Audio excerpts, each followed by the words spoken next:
Assalamualaikum warahmatullahi wabarakatuh. Bertemu kembali di channel Gus Adin Teach ya. Kali ini kita akan belajar mengenai pengertian dan klasifikasi sayuran. Adapun tujuan pembelajaran pada pertemuan kali ini, kita akan mengidentifikasi klasifikasi sayuran, kandungan dan manfaatnya. Nah, adapun peta materi pada pertemuan kali ini, dalam bab pengolahan di semester 1 kalian telah mempelajari mengenai pengolahan buah-buahan menjadi makanan dan minuman yang sehat. Di semester 2 kalian mempelajari pengolahan sayuran menjadi makanan dan minuman kesehatan. Nah, yang pertama, kalian nanti akan mengetahui pengertian dari sayuran, kemudian klasifikasi sayuran, kandungan dan manfaat sayuran, dan sebagainya, sampai teknik pembuatan dari pengolahan sayuran. Nah, pada pertemuan kali ini, kita akan lebih membahas pengantar ya. Jadi, kita tahu apa itu sayuran apa aja. Nah, di sini, siapa di antara kamu yang menyukai sayuran? Nah, umumnya anak-anak itu tidak menyukai sayuran. Hal ini mungkin karena rasanya yang langu dan sedikit tidak enak di mulut dibandingkan buah-buahan yang memiliki rasa manis, asam, dan menyegarkan. Nah, apalagi jika sayuran dimakan mentah, amat tidak disukai oleh anak-anak maupun remaja seperti kalian ini ya. Mungkin dari beberapa kalian ada juga yang menyukai sayuran karena sayuran itu juga menyehatkan. Nah, nanti di sini kita akan belajar mengenai sayuran dan betapa banyak manfaat yang kita peroleh ketika kita mengkonsumsi sayuran. Nah, seperti itu ya. Dalam gambar di situ ada beberapa sayuran yang diolah, kemudian sayuran ada juga yang bisa dibuat sebagai minuman. Nah, gitu ya.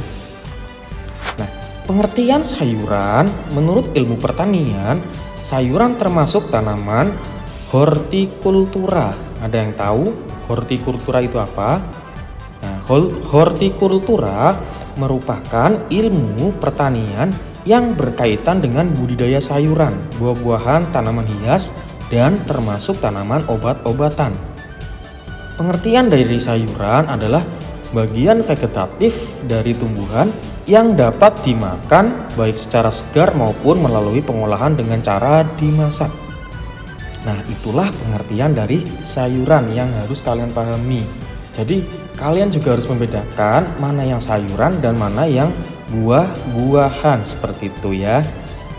Nah, kita beranjak ke klasifikasi sayuran. Nah, sayuran juga mempunyai klasifikasi ya, artinya berbagai jenis ya. Yang pertama di sini dibedakan berdasarkan bagian tanaman yang dimakan.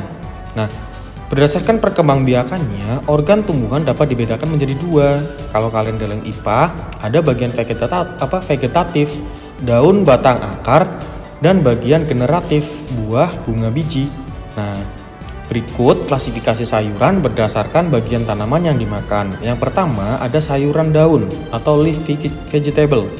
Nah, sayuran daun merupakan jenis sayuran yang dikonsumsi pada bagian daunnya. Contohnya ada daun sawi, daun melinjo, ya, daun kemangi, kubis, dan lainnya.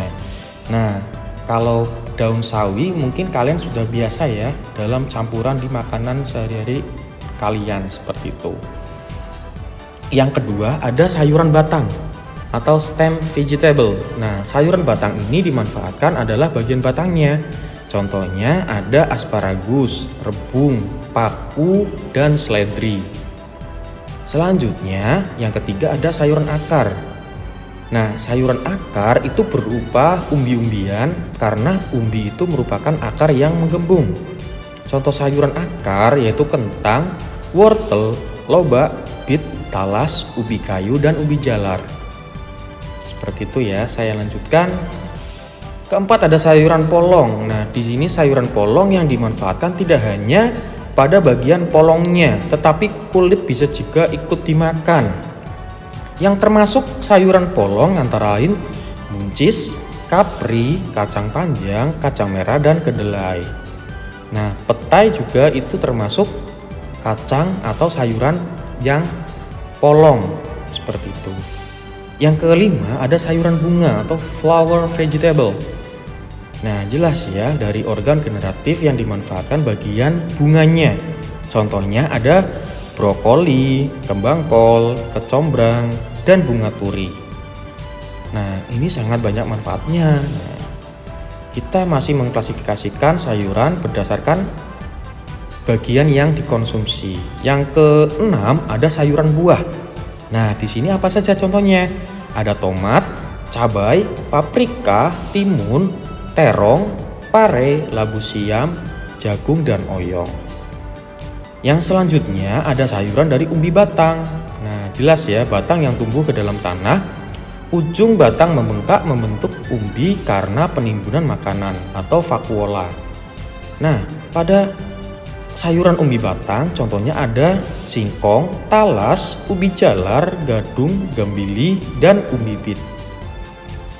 Selanjutnya ada sayuran umbi lapis. Nah, di sini contohnya bawang merah, bawang putih, bawang bombay, daun bawang, bawang perai, dan adas. Nah, ini mungkin bawang-bawangan biasa kalian lihat ya. Dan untuk sebagai campuran dalam konsumsi di kehidupan sehari-hari. Selanjutnya ada sayuran jamur. Nah, sayuran jamur secara ilmiah bukanlah tumbuhan, tetapi bagian cendawan dapat dimakan sehingga digolongkan sebagai sayuran. Nah, sayuran jamur baik adalah masih muda, bersih, dan tidak ada bagian yang rusak, terkena hama atau busuk.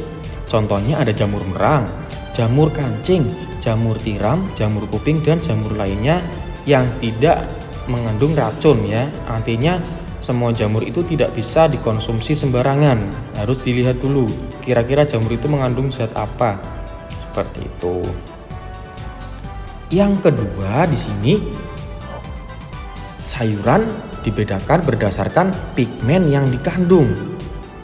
Nah, yang pertama ada sayuran berwarna hijau, berwarna ungu, merah, kuning atau orange. Nah, kita akan bahas satu persatu ya. Yang pertama, sayuran berwarna hijau. Hijau ini terbentuk oleh klorofil. Klorofil itu zat hijau daun, makanya dia warnanya hijau. Sayuran hijau kaya akan karotenoid yang dapat mengatasi radikal bebas. Mengandung berbagai vitamin seperti vitamin A, C, dan K yang bermanfaat bagi pembekuan darah dan pembentukan tulang, terutama bagi kalian yang dalam masa pertumbuhan. Jadi betapa manfaatnya itu sangat banyak, terutama bagi kalian yang dalam masa pertumbuhan. Yang kedua, sayuran berwarna ungu. Nah, contohnya terong, bawang, bayam ungu, dan paprika ungu. Ini mengandung vitamin A, kalsium yang tinggi.